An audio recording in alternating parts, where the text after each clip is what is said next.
Reels वाली बहू।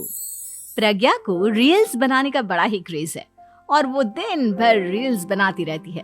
खाते पीते घूमते फिरते घर में कॉलेज में रील्स बनाने के कारण प्रज्ञा पूरे कॉलेज में हाईलाइटेड है।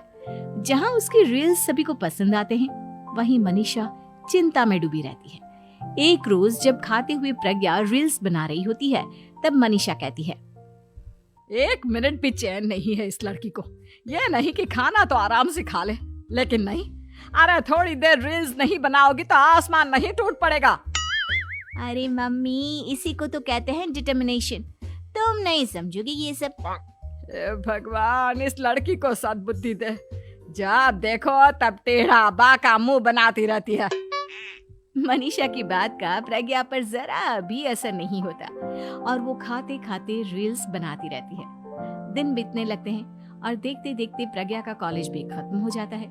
आए दिन कोई ना कोई मनीषा को प्रज्ञा की शादी करवाने का सुझाव दे जाता है। सब ठीक ही कहते हैं, प्रज्ञा की शादी कर देनी चाहिए। अपने घर के काम काज में व्यस्त हो जाएगी तो खुद ही ये रील्स और नाच गाना बंद हो जाएगा। मनीषा और प्रेम प्रज्ञा के लिए एक अच्छा लड़का ढूंढने लगते हैं और तभी विकी का रिश्ता प्रज्ञा के लिए आता है, जिसने प्रज्ञा को उसकी रील्स देखकर पसंद कर लिया था। अगले दिन विकी अपने माता पिता के साथ प्रज्ञा के घर पहुंच जाता है और प्रज्ञा साड़ी पहने हाथों में चाय की ट्रे लिए उनके सामने आती है।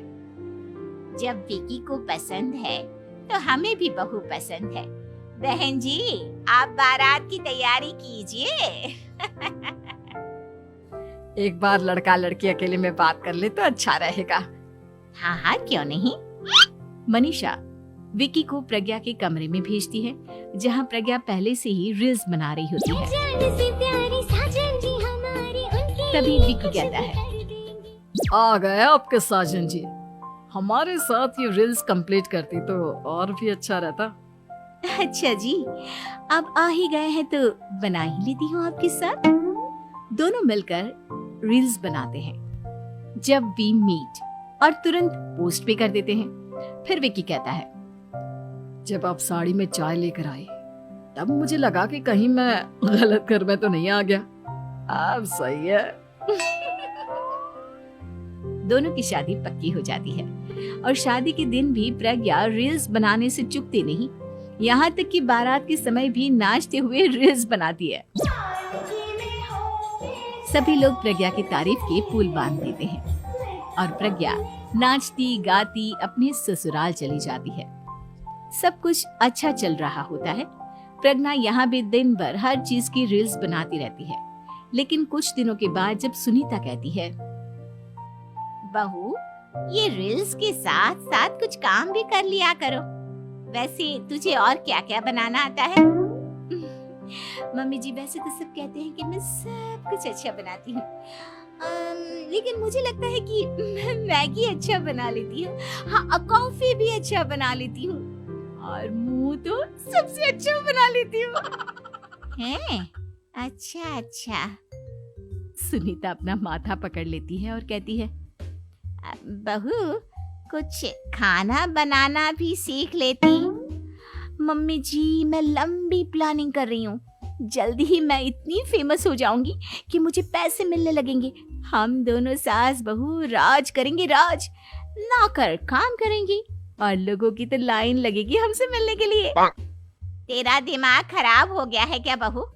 हंसी मजाक तक ठीक है, लेकिन इस तरह घर नहीं चलते।